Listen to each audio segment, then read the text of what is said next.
L'impact de l'exploitation minière, notamment l'orpaillage sur la terre et l'eau, c'est la problématique exposée à la caravane à son passage à Takoradi, première étape au Ghana.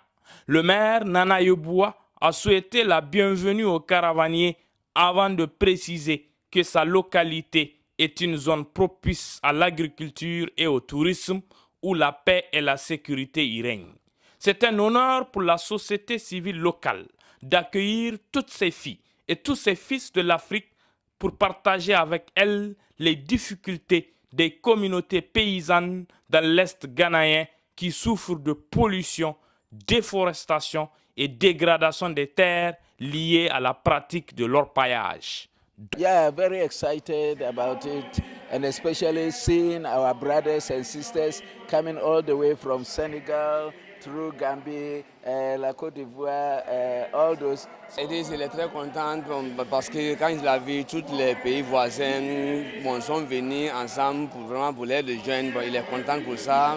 Là maintenant il sait qu'il a des frères dans les pays sur région. Maintenant ce qu'ils ont fait, tout ça là on a fait ça pour qu'on sensibilise les gens, pour que les gens, les paysans et puis les communautés et le gouvernement pour savoir que ça on veut notre terre, on veut que les paysans n'ont qu'à travailler dans leur terre et puis pour ne pas que les entreprises détruisent nos terres, là c'est ce que vraiment nous on veut. Pour ne pas que les entreprises détruisent nos terres, là c'est ce que vraiment nous on veut. Et ça c'est un grand problème pour eux parce qu'ils ont une entreprise qui ont exploité toutes les... Présentement là, les communautés ont fui, il n'y a plus de manger, maintenant on importe manger ailleurs pour emmener ici. Et ça c'est très dangereux pour eux ici. Moi ça a beaucoup donné les forces à les gens parce que le gouvernement a pris des décision d'arrêter les entreprises là pour 6 mois. Donc après 6 mois, ils s'assoient et puis ils revoient encore les conditions et puis ils continuent. Après 6 mois encore, ils arrêtent et puis ils continuent. Ça vraiment, ça leur donne le courage et aussi vraiment on les appelle et puis on les supporte sur les activités là. Ça les vraiment encourage. L'orpaillage est certes une activité économique rentable pour ceux qui le pratiquent. Sa contribution à l'économie nationale et locale est considérable, mais ses dégâts sur la terre, l'eau et le climat sont plus importants que sa plus-value. C'est pourquoi le conférencier qui a traité de ce sujet a salué la décision du gouvernement ghanéen à réduire de 6 mois sur 12 la période d'exploitation de l'or. El Hadji Salifou Abdulrazak a édifié l'assistance sur l'importance de l'agriculture dans l'économie de son pays, qui reste la principale activité, notamment chez les femmes et les jeunes. Il a été procédé par ailleurs à une série de témoignages sur l'accaparement des terres au Sénégal, au Mali et en Côte d'Ivoire. Au Sénégal, il y a un cas patent auquel nous avons assisté. C'est une ville ou bien une commune au niveau de Fouta, c'est dans la région de Saint-Louis que beaucoup de monde connaît, c'est Ndar, où il y a une commune qui s'appelle Dodel, dont la commune avait affecté en tout cas 10 000 hectares pour des Marocains. Mais en tout cas, suite à une lutte menée d'abord par la population locale, mais qui avait été accompagnée par la société civile sénégalaise via le CRAFS. Et également, nous qui sommes là, nous partageons également un projet avec Enda Pronat, nous, notre association Access et la FAPD, et nous avons véritablement été au chevet de ces populations-là. Et grâce à cette lutte, ces terres, en tout cas l'État du Sénégal, a pris un décret pour annuler en tout cas cette affectation-là.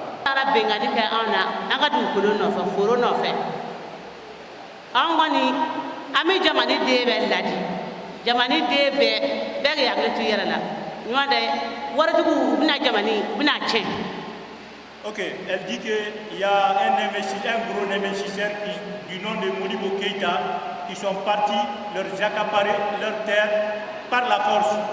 Ce n'est pas sous forme d'échange pour qu'ils puissent avoir la terre. Elle est partie directement sans chercher à comprendre, sans consulter la population. Il est parti parce qu'il a de l'argent, il a la force, il s'attend avec les autorités. C'est pour cette raison qu'il est parti pour accaparer leur terre par la force. Elle vient de dire encore que vraiment les terres accaparées, c'est leur vie. C'est leur vie, c'est leur économie. Mais si un investisseur vient leur retirer ça, où elles vont? C'est pour les femmes, c'est pour les hommes. Il a même donné le jour où les gens vont quitter sur les partiels. C'était un vendredi, elle ne va jamais oublier le jour et la date de cet événement. Ok, elle vient de dire, ce jour-là, c'est-à-dire Modibo, le nommé Modibo Keïta, il a fait amener plus d'une centaine de gendarmes sur le terrain. Ce jour-là, elle-même était sur le terrain avec ses maris. Bon, vous m'excusez, hein? Elle était enceinte de 5 mois.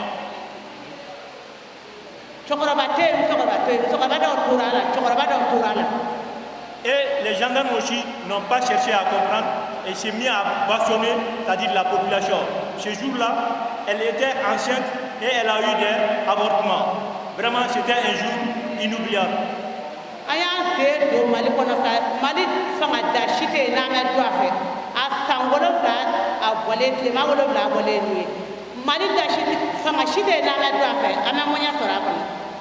Et puis, depuis que cet événement a été fait par Modibo Keïta, vraiment, c'est-à-dire la communauté s'est battue auprès de nos autorités, mais jusqu'à présent, rien n'est résolu. Au début des années 70, l'État de Côte d'Ivoire, sous le gouvernement de Feu Boigny, a demandé de la terre à des villageois pour faire la sauce de sucre de Sérébou. C'est une sauce de sucre, ils ont dit aux gens que vous allez donner des terres, on va créer des entreprises pour vos enfants. La terre n'a pas été vendue et il n'y a pas eu de contrat de cession, même de concession des terres. La sauce de sucre a été créée donc dans les années 70-80 et quelques années plus tard, en 1983, la sauce de sucre a fermé. Ils sont partis avec leurs effets, leur matériel. Naturellement, les villageois ont repris leurs terres pour leurs cultures vivrières, pour se nourrir. Et en 2011, le corps préfectoral vient avec une société, Compagnie Agricole du Cavali, qui vient dire aux villageois, bon, les terres qui sont ici, c'est les terres de l'État. L'État va les utiliser pour remettre à CAC pour produire de l'EVA.